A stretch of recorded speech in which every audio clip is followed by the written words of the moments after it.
The Bible said in Matthew 6:10, Jesus was giving his disciples an instruction on how to pray. Jesus was saying, thy kingdom come, thy will be done in earth as it is in heaven. Jesus was actually making a statement that as God's will is in heaven, let's let it be that way on earth.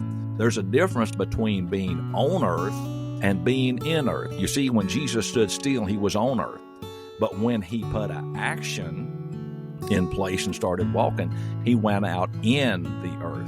In other words, he was moving around. So when Jesus said, your will be done on earth, Father, as it is in heaven, I can guarantee you that God's will in heaven is not for anybody to have any trouble, sickness, disease, and all that stuff. So listen, it's not God's will for anybody to be sick or to have a disease.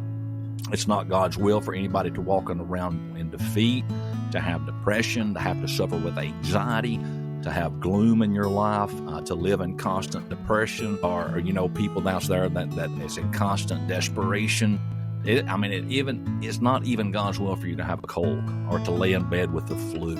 It's not God's will for anybody to have a bad attitude, to be angry all the time, to not have your needs met, or to always be found in want, or like have lack in your family.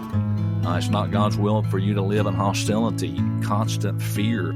He doesn't want you to lack knowledge of his promises or to lack wisdom of his holy word. You see, it's up to God to do the healing and supply the need, but it's up to you to do your part. Your part is the believing. The having comes after the believing. God will do his part. I promise you that. So just do your part and watch the change happen in your life. For someone to say God's promises do not work for them, it's like calling God a liar. He said they are for everyone, and they are in him, and they are yes and amen. You can look at 2 Corinthians 1:20, listen to what God said, for all the promises of God in him are yea, and in him amen, unto the glory of God by us. You see, the promises are in him. And if you've been saved by the marvelous grace of God, you're in him, so that you're right where the promises are.